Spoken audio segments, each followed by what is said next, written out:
Oh,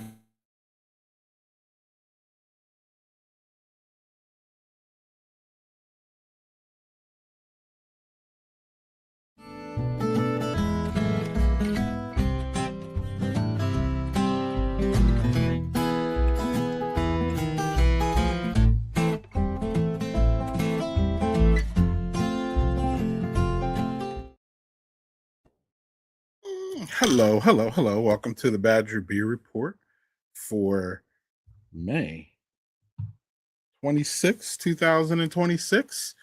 Joel is taking a brief step away from the mic today. So the show must go on. We got a massive lineup here for you. We have Joe Prado, um, Gathering Place owner. We have an update from the Northwoods. We have a video update from Derriere's build. And we have two very highly anticipated openings. So we might as well get there. Well, let's just jump in and get to that. Um, this Friday, Youngblood DeForest grand opening will be happening, and my notes here say that Youngblood is set to open its new DeForest Brewery and taproom this Friday. They will officially it's the newest destination tap room in the Madison area. It's located at 4181 Savannah Drive within emerging DeForest Yards mixed use district. The new location marks a massive milestone for the independent brewery. The facilities blend Youngblood's reputation for hospitality, highly creative and story driven beer styles, including their popular fruit forward sours and robust IPAs. This expanded footprint features full service kitchen too. The space is designed as a vibrant regional anchor, offering Northside craft beers to a massive new venue of community gatherings, fresh pours, and local dining. So much to say that Youngblood DeForest is very highly anticipated. It's right next to the hockey arena there, an indoor and outdoor hockey setup there. So it's going to be really nice. This is Friday. This is happening, y'all. The grand opening is Friday. I think there's a soft release, an invitational soft opening. Um, I think invitation only. I believe earlier in this week. But Youngblood, the Forest will be open. And check their, I believe it's at 11. Check their social media for exact times. But that is a highly anticipated one here. So we're looking forward to that. I will be I will be updating that on our social media. So no worries on updates on that one. So, without further ado, another highly anticipated one's in the Northwoods, and maybe many of us down in the southern part of Wisconsin are not familiar with this one, but it's agonic. One of these times I'm gonna get it right, y'all. Y'all, if y'all are frequent flyers of the show, y'all know I butcher this every time. But they are a brewery. So, reading my notes here, following a devastating fire in October 2024 that resulted in a total loss of their original facility. Agonic Brewing Company is officially making its highly anticipated return to the Rice Lake area. The community staple will celebrate its grand opening next Saturday, June 6th, welcoming craft beer enthusiasts back to a newly established place built from the ground up, from what we know, known for its diverse tap list and community focused events and welcoming Northwoods atmosphere. Agonic returns marks a major milestone in Rice Lake's ongoing downtown recovery. Patrons can expect a fresh lineup of signature pours, rotating taps, and the same passionate local independent brewing that defined the brand before its closure. So, Agonic is coming back to Rice Lake, and I am 100% sure that their fans are really happy about this. And if y'all remember the story about the fire, was that we may never know what started that fire. So that was the tragic part about it. But for them to be able to come back here and rebound like they have is a great sign. And Rice Lake community gets um, another community space back. So good times with that one. So yeah, another place that we should be hearing really soon about their opening is Derriere Brewing in Seymour, Wisconsin. Downtown, no being Seymour there. Seymour, small place. What is it like, y'all? What is it? 30 minutes outside west of Green Bay or something like that, right? So Derriere Brewing has been a project that's been, anticipated around those parts for a couple years now. They were really trying to make a push to open up last year. A couple things did not happen. So Tad from Derriere, is really the opening now. They're starting to brew their beers actually, and he gave us an update. Um, he gave us an update.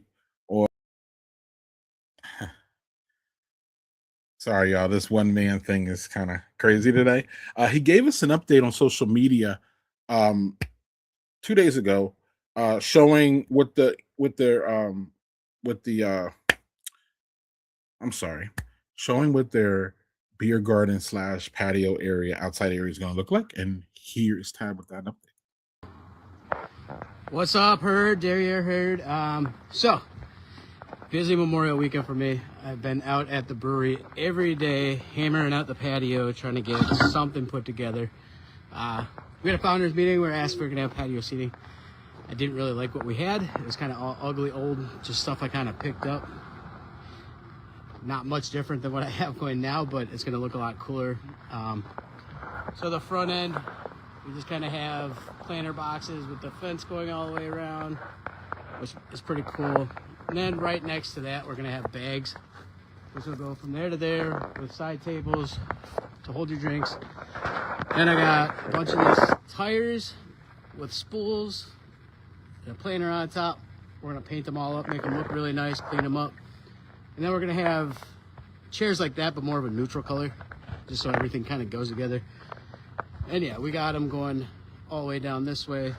Redid that side over there, put some trees in, put some mulch in, made it look nice. This side, this tractor's gonna get mounted to the wall. It'll be a planter, so there'll be plants all inside. I'm still debating whether I want to cut holes in the side and kind of go around it. Trash bins are pretty much done, ready to go. See if you can see this mulch a little better. It's pretty sweet. We ran out of lights. We got more ordered. They should be here today to finish out there. Got the stage down there. They're gonna wrap around there. We got a canopy for the stage. Lights come through there. Then I got lights that we're just gonna screw to the wall real quick. All solar power, so we'll get there. I'll probably get a couple floodlights just to illuminate a little bit more. Back here where this kind of mess is right now, I'm working on clearing all that out. Got the fence up so you don't see the generator. And then in the corner, we got a standing bar pretty much. And right where all those chairs and stuff are, we're gonna have hammer slogging going. So yeah, there will be a patio this year once we open. A little bit about what's going on with the beers. We got 2 in tanks. All right, y'all. Yeah, so he goes on to talk about the beers. Y'all can go back over to see that. Basically, they're still, he's still working on. I believe he's brewing his first couple batches. Then, now, within this week, you can go to that for the rest of that update. We don't have time to show all of that, but Derriere, I feel, should be coming in here mid June, maybe late June, depending on how many beers. He goes on to say that he might have to open up with guest taps, depending on what's going on. So he may open with guest taps. His beers are in some. I think he has 2 in the fermenters. So Seymour Derriere Brewing in Seymour, y'all, will be here soon, probably before July. So there is that. Let's see what we got next for y'all here. We have.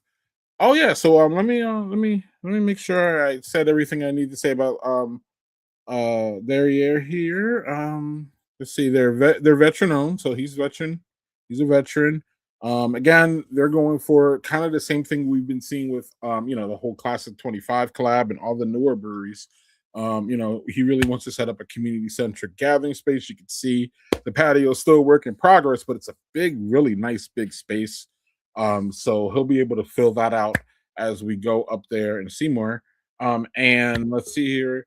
Do I have any other? Let's see here. Nope, just kind of the normal things here. And also, so y'all check in on there. We might be able to sneak in the next brewery report before they open, but they may slip in before we get to another brewery report. So keep an eye out on Derriere up in Seymour if that is if you're in that area, or is that something that piques your interest. So there's that. We got one more update here, and then we'll bring on Joe from Gathering Place. So let's see here. This is challenging without Joel. So let's see here. So Foxtown Brewing, y'all. Joel rolled by and took a picture, so he wanted us to talk about it a little bit. I'm just going to give you a summary, and then we'll get to Joe here real quick. The Milwaukee Riverfront is getting a major upgrade, y'all. We talked about this a couple times, but this highly anticipated downtown expansion from Mequon's Foxtown Brewing. It's situated in the historic Third Ward, St. Paul, and Plankington. The upcoming 3-story, massive 28,000 square foot complex will feature a taproom, restaurant, brand new Wallace and Smith distillery, complete with 400 feet of public river walk extension, expansive outdoor terrace. The project directly adjoins the highly anticipated downtown off-leash dog park. So once completed, this multifaceted dog district, I love it, will serve as a premier pet-friendly destination for all you downtown pet dog owners in Milwaukee. They're going to have fresh pours, live music, and community gatherings.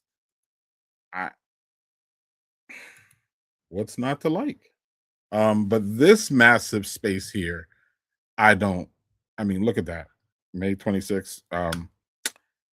Yeah, we're gonna add that to the 2027 list. Check in the fall. But that looks fun and amazing. And again, another really nice outdoor space for our dog lovers, which is amazing. Because we like to have our beer. And when we're walking our dogs. So that'll be great. So now an event that's coming up, y'all, that won't likely have any dogs. In fact, we can confirm that here soon, is the Lager and Friends Festival here in or not here in Wisconsin, but out in Milwaukee, where we will be on Saturday. We are just days away from one of the premier events in the craft beer calendar.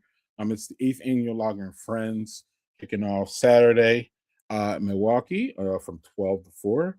To give us the insight on the massive lineup, a highly anticipated collaboration return,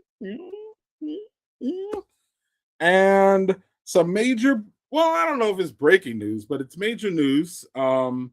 It's major news within the Gathering Place family and the landscape of beverages in Milwaukee.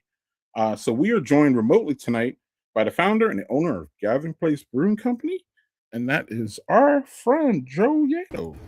Hi, Joe. How are you? Hey, Greg. Good to see you. What's going on? You're busy. This Saturday marks the 8th annual Lager and Friends. It's the second consecutive year. It's happening right at the River West Tap Room and Beer Garden.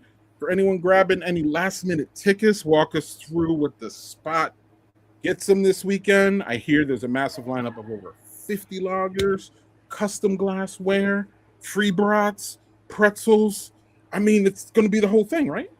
Yeah, it's something that we look forward to every year. The festival is now in its 8th year. This is very much a labor of love, showcasing all the wonderful styles and flavors that are lagers. And we have 22 breweries from around the Midwest and a number from Europe who are pouring their beers. So it's a great time. Tickets are available. Tickets start at $40. So it is an affordable beer festival. It's also one where you can realistically try almost all of the beers there. It's a more intimate type of festival where you can have a conversation with the brewing team, the people behind the beers that you're drinking. And that's exactly the way that we designed it, and we like it. Yeah, you want to talk about some of the ones, for someone who's very familiar with the Lager Fest. Talk about some of the new breweries that we have here this year. We have, Lagerfest. yeah. So we always try to have a few returners and then mix it up so new breweries can attend. There are 4 new breweries this year. Out of Madison, we have Full Mile Beer Company and Kitchen. From Milwaukee, we have Ope Brewing in West Dallas. We have Indeed, which is based in Minneapolis and in Milwaukee. And then from Appleton, we have Vault 202, which is pretty young, but also took home some hardware at the World Beer Cup for their lagers. So we are very excited to have them join us. Y'all, people who follow Badger Beer Report should know who Vault 202 is, or they haven't been following us. But if they have been, anyway. So, Joe, looking back when you first started Lager Friends, the craft beer landscape looked incredibly different. IPAs were driving the hype. Crisp lagers didn't always get any spotlight back then. From an owner's perspective, how have you seen consumer appreciation for lagers shift over the last 8 years? And how's the festival grown to reflect that? Or has the festival grown to reflect that? Yeah, it's a great question. I mean, the reason we started Lager and Friends was to showcase the wide range of flavors and styles that fall within lagers. Like you said, when we first thought of it and started planning in 2018, everything in the beer media was about New England IPAs. And so we wanted to bring together like-minded brewers and really give people a chance to explore these styles. The festival has grown. It's grown every year. We like to keep it small. So the festival is around about 275 to 300 people. It's more manageable in that regard.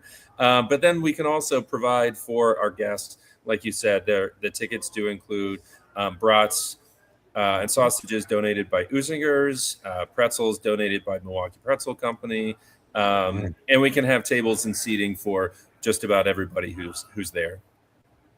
Yeah, and that's key. Not only is it $40, y'all, and not only you get some sustenance there, so a lot of that's included in the price, y'all. Brats and come on, pretzels, that'll at least keep you to till you get to dinner. And really quick, before I get to my next question, I wasn't planning the questions, but talk about that. Talk about only doing from 12 to 4. We see a lot of these festivals going from 2 to 9 and 12 to 7, and it's just wow. And it's not just lagers, which generally are the low ABVs. These are, what I mean, big barley wines and all that stuff like that. So let's talk to keeping it from a 4-hour window in that afternoon area. Yeah, we like an afternoon festival because it doesn't take up your whole day. You can try just about everything. We do have some strong beers. Lakefront is bringing a bourbon barrel-aged honey bock, so I'm very excited to try that. But you're right. A lot of these beers are a little more sessionable, so you can pace yourself. But it's also we designed the festival to be easy on our brewer friends. So sometimes we go to festivals, and there are many great festivals, but they turn on the brewer side of things. They turn into a 7, 8, 9, 10-hour commitment, and they're fun, but they're also exhausting. So we designed this festival with the brewers in mind. We don't ask them to bring jockey boxes. We supply the draft beer infrastructure. All they have to do is get the beer there, and we'll take care of the rest. So I think from a guest standpoint, maybe they won't notice those things, but the brewers definitely do. And it's one of the reasons why we have so many people who want to come back year over year. Amen. And we at Badger Beer Report are incredibly excited again to be teaming up with you guys today. We're calling Dachsbier 2.0. And we did a small single batch of this Vienna lager last year. and the crowd crushed it. We got really good reviews on it. I don't care about y'all on Tapped, y'all. So this for the people who might look at the amber copper color, think that it's heavy. This style is actually a beautiful paradox. It features a rich toasted bread and biscuit malt profile, but finishes remarkably crisp, clean, and crushable. From a brand and a market point of view, what made you say yes to bringing this style back for round two? And what makes it the ultimate festival pour, my opinion, this Yeah. spring afternoon? Well, just to give people a little more context, DACH is the German word for badger. So a lot of people know Dachshund, a badger dog, badger hunting dog. So this is Dachsbier. And it was super fun to work with you guys last year and put together this recipe. And it went over so well. We also poured it at Great Taste in Madison, and it crushed it there. So we were excited to bring it back again. So it is a 5.4% Vienna lager, has a nice little bit of toasted malt flavor, a little bit of honey malt. It's very light and crisp, light on the palate, and crisp with just a touch of color to it. And weather's looking great for this Saturday, and it's going to be perfect Vienna lager drinking weather. And it was great last year. We've had mixed results over the 8 years of lager. Yes. So we're gonna keep our our hands embraced, but it looks good. So that's great. So aside of the massive festival prep, Gathering Place always seems to keep y'all selves in the news. That's one of the things that's fun about not only being a partner of y'all's and seeing y'all's growth, but it's also a fun part to see the different things that craft beer, how craft businesses are moving. And you recently made some waves in the industry by acquiring Odyssea Sangria, marking the third major brand acquisition alongside Stockhouse a while ago, so we could get the Tosa taproom going, and Sahala, which is on and on top of your Blossom beverages line, which is came from what I know, Gathering Place. It wasn't an outside acquisition. As you transition further into a dynamic multi-beverage company, how does bringing premium canned sangria, line into the fold expand your footprint? And what does it signal for long-term growth strategy as far as the Gathering Place family? Yeah, it's a good question. So we were approached by some folks we know who started the Odyssey Sangria brand back in 2021. They were looking for a co-packer in Milwaukee to make the beer for them. And as we had more and more conversations, the talk turned from "Can you make this for me?" to actually, I think Gathering Place would be great to help this brand grow. So we acquired the brand from the original founders. For those in Milwaukee, the founders are the people who started the Lost Whale cocktail bar in the Bayview neighborhood. So very good flavors on the sangria. They are gluten-free, they are low calorie, low in sugar, and really, really flavorful. So we have 3 year-round sangrias. It's a spiced peach red.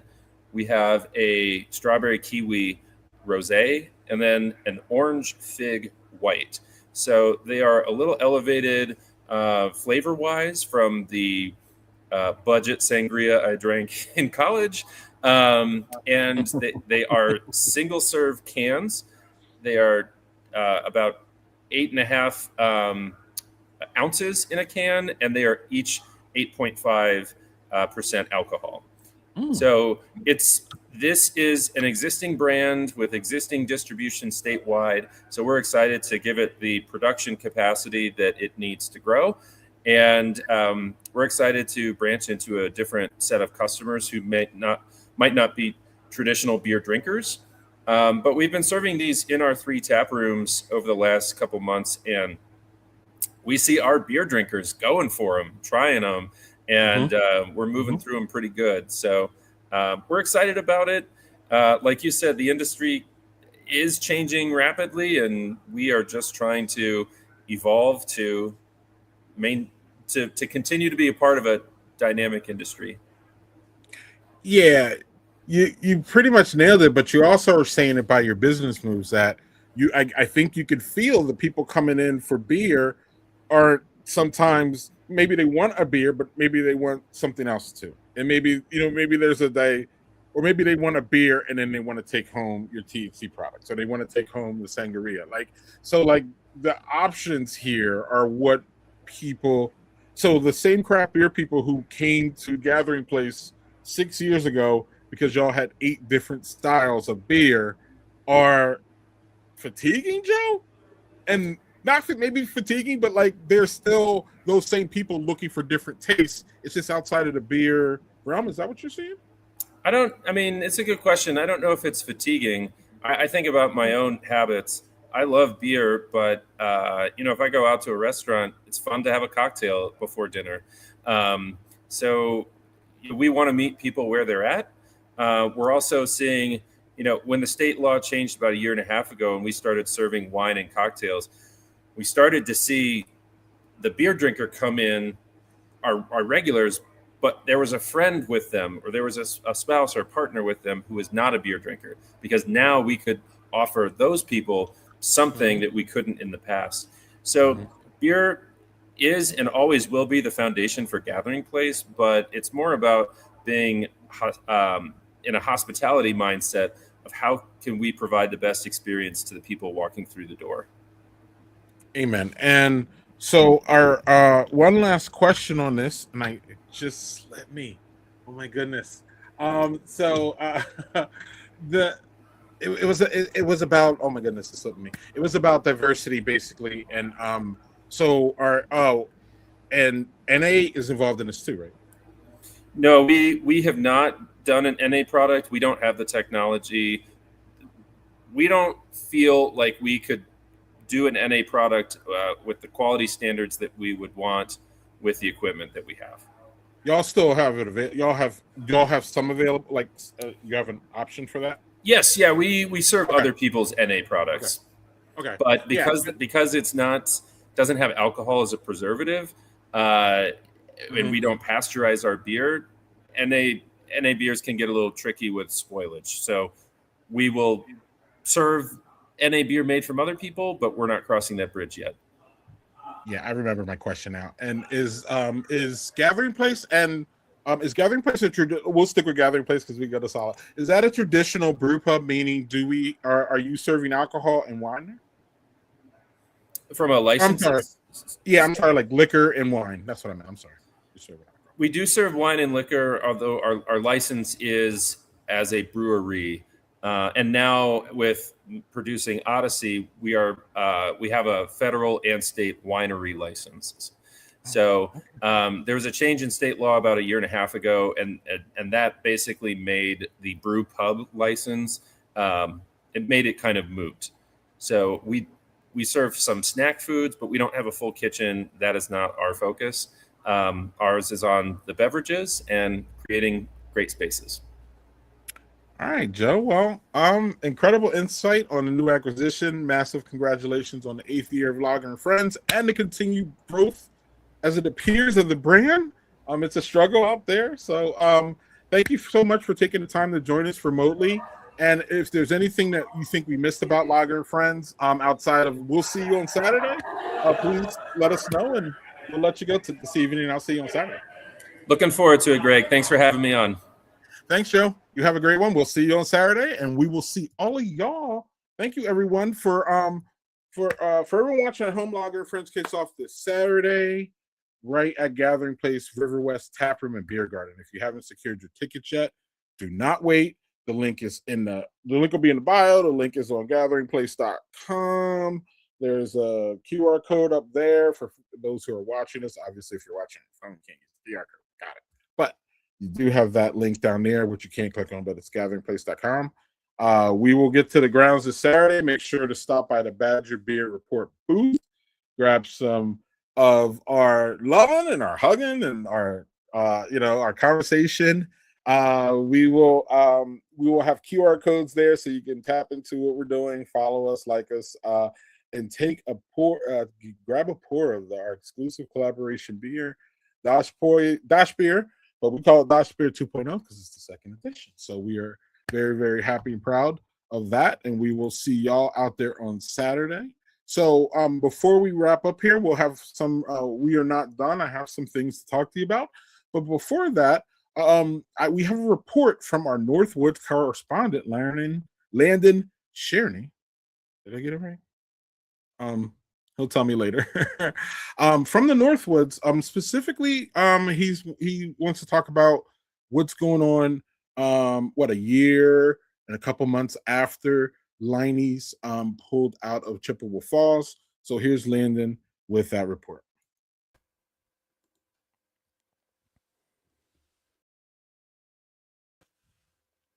All right, so this last week there was a story done by a local TV station here in Eau Claire. So I thought it's high time for a quick check-in on a Wisconsin Northwood staple, Leinenkugels. It's still tough to wrap your head around this one. We're now well over a year into a reality where major production brewing is no longer happening at the historic Leinenkugel facility in Chippewa Falls. Now, to be clear, the beer is not gone, as we've talked before. Molson Coors has shifted the heavy lifting down to Milwaukee, and they're still running a pilot brewery right there at the Lonnie Lodge to keep some local batches flowing. Some of the old stuff, and actually it's kind of cool, but the heart of the operation feels different. Workers have had to take different jobs, at least the workers that were working in the brewery itself.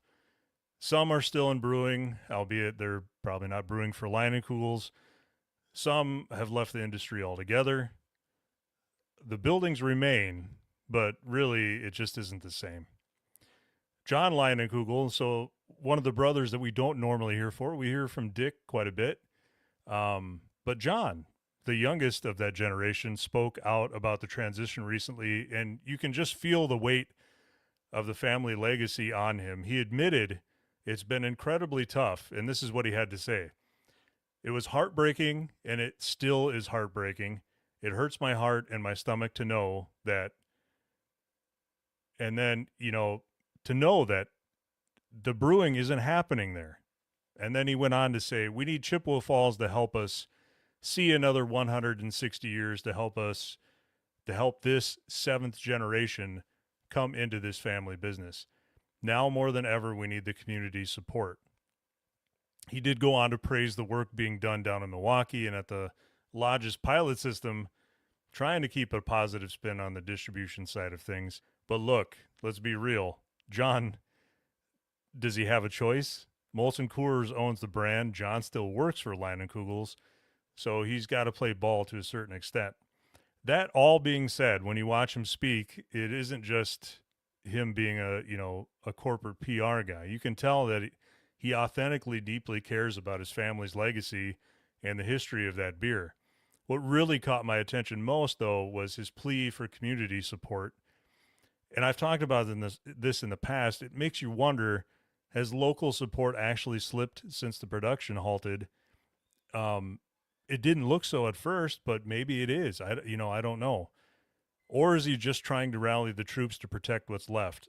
I guess only time will tell if the Chippewa Valley can keep that 160-year legacy alive under a new roof.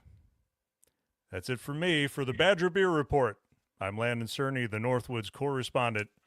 Back to you guys. Well, thanks, Landon Sherney. He corrected me via the tape. It's excellent. That is very interesting with landscape, what's going on up there in Chippewa Falls. I love the Lonnie Lounge. I highly recommend it to anyone who can get up there. There's just something magical about, I wouldn't say magical, but like something really special about it, cozy. And I thought it was fun, but I was there when it was, the production was still going. So there's that. But we have let's get our June anniversaries here. Let's see here. We have McFleshman's is spelled wrong there, but that's one that jumps off to me. I was really close to Rocky Reef recently and was not able to get in there. Happy birthday to them. Happy birthday to Giant Jones. Happy birthday to Sumner. Shout out to Sumner with the shirt on. Happy birthday. Fond du Lac Brewing. Look at you sneaking there. Okay. Fond du Lac Brewing birthday this month. Stubborn Brothers doing pizza soon. Let's see. I was at Red Eye recently.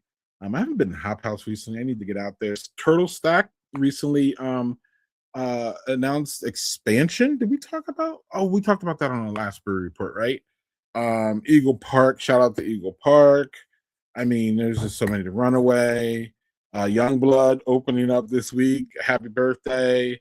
Balsam Lake, our market brewery. Happy birthday. Oh, Torzala, the first woman Hispanic owned brewery in this state. Shout out to them. So yeah, a lot of fun going on. Check in with your local brewery, y'all. Check in what kind of parties they got going on, what kind of special beers they got going on.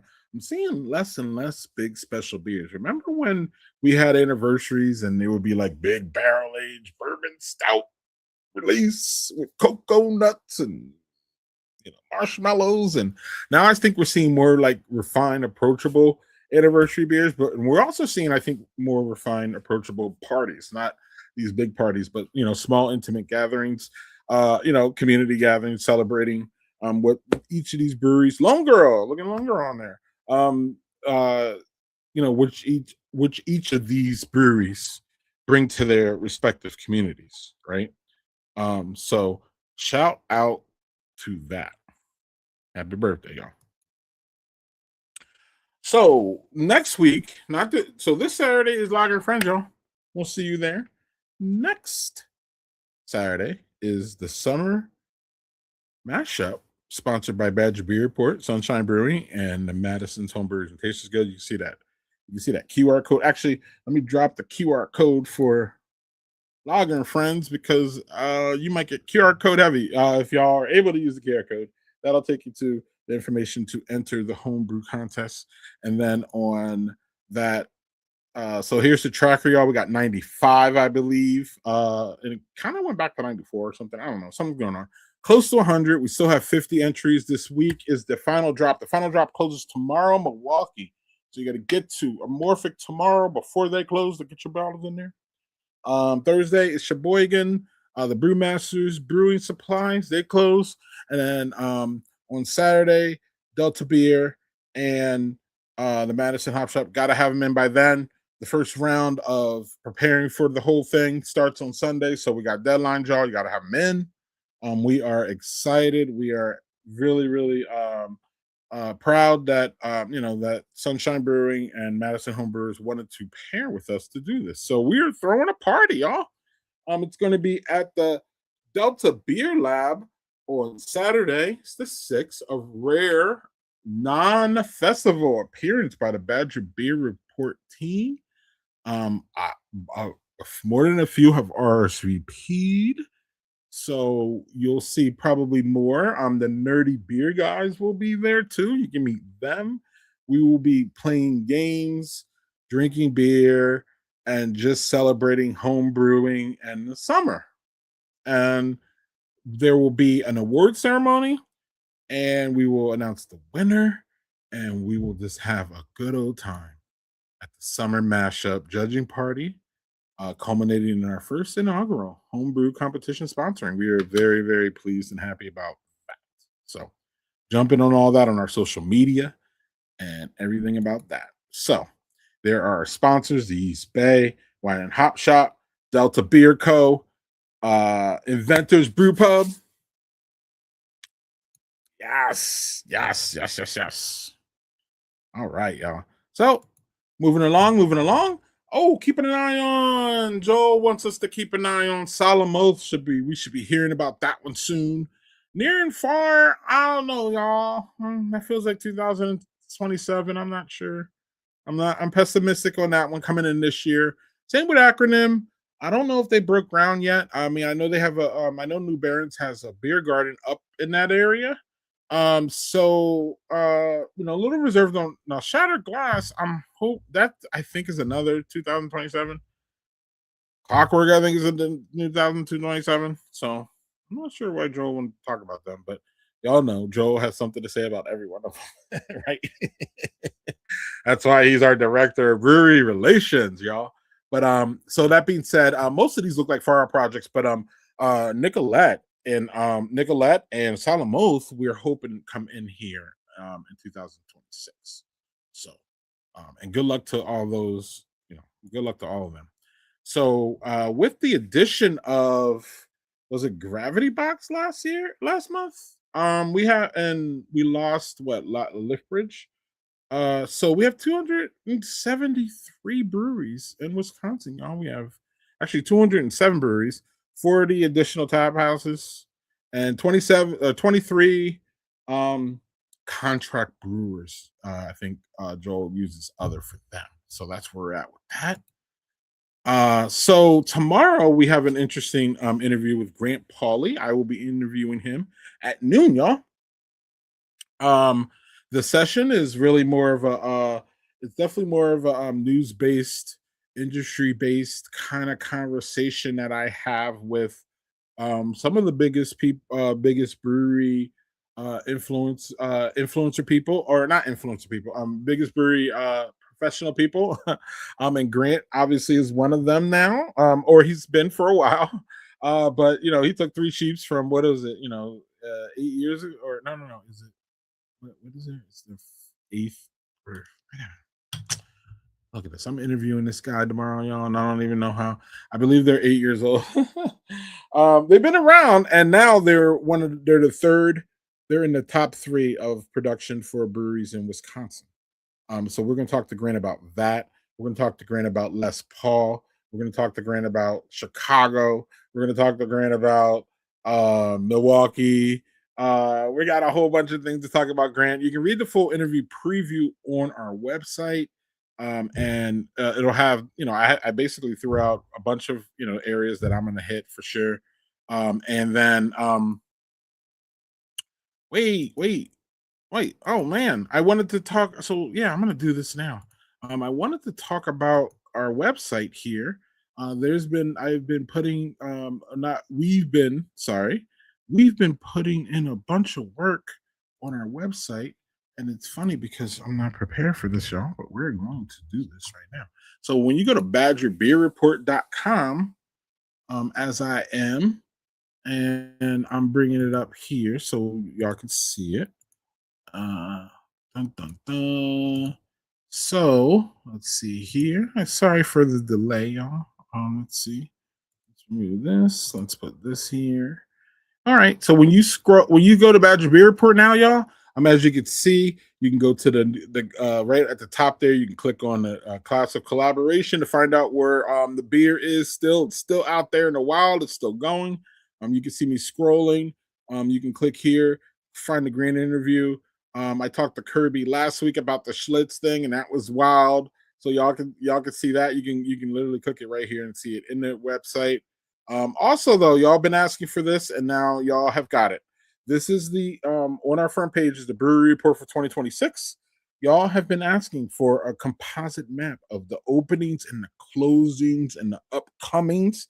Well, we did a Google My Map for y'all, and this is what we got.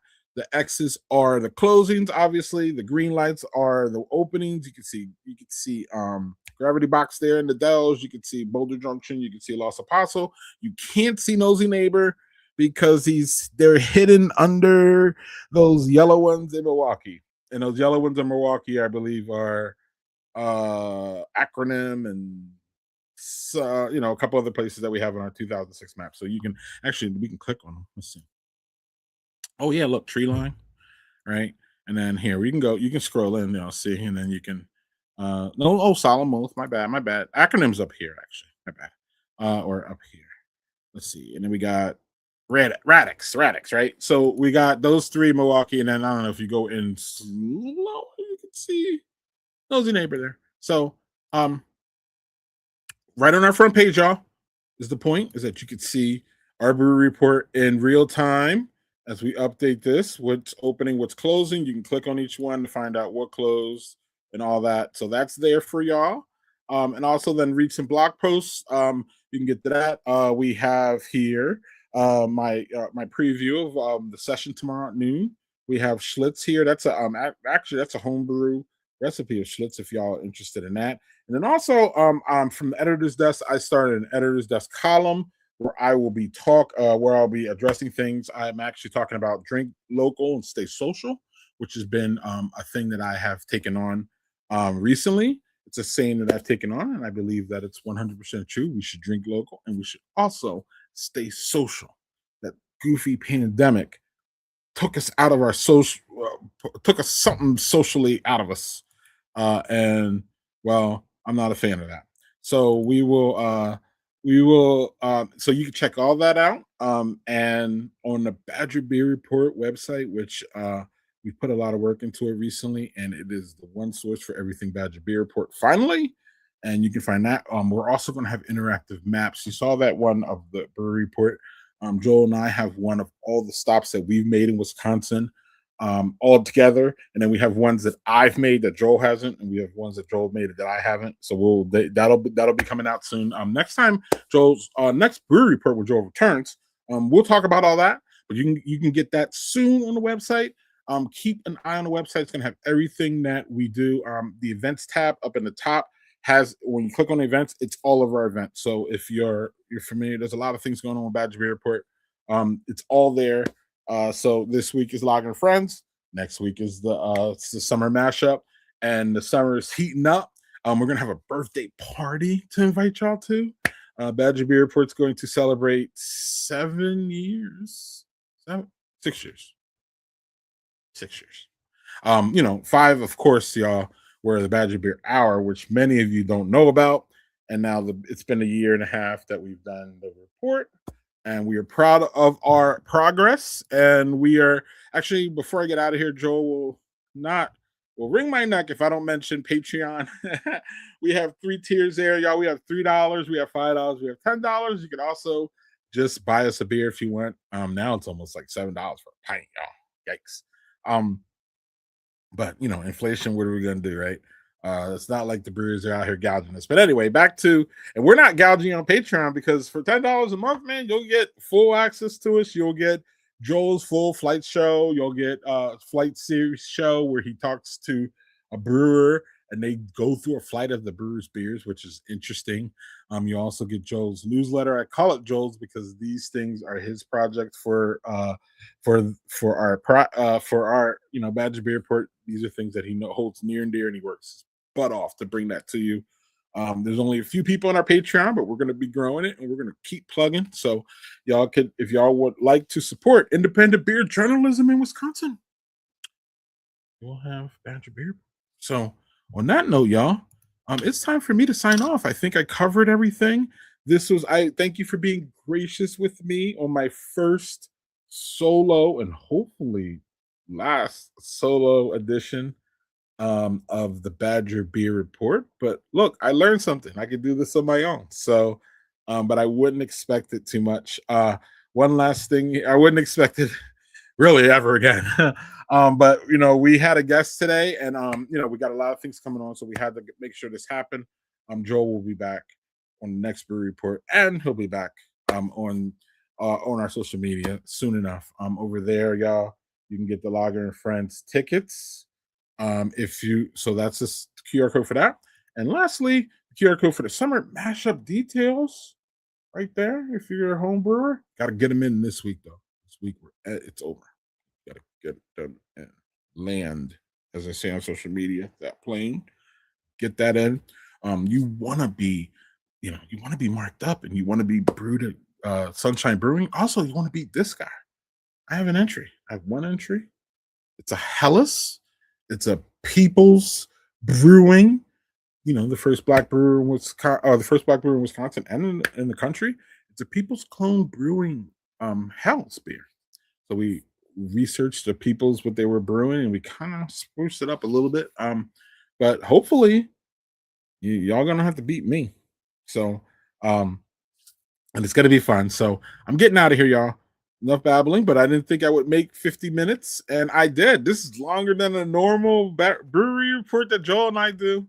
So want to thank Joe Yato from Gathering Place again for joining me. I want to thank my correspondent, Landon, for chiming in from the Northwoods about Liney's, and I want to thank all of you tuning in. Continue to support. Please like, share, and tell a friend, because y'all know what I'm going to end with. Drink. I was going to say it backwards. Stay social and drink local. How about that?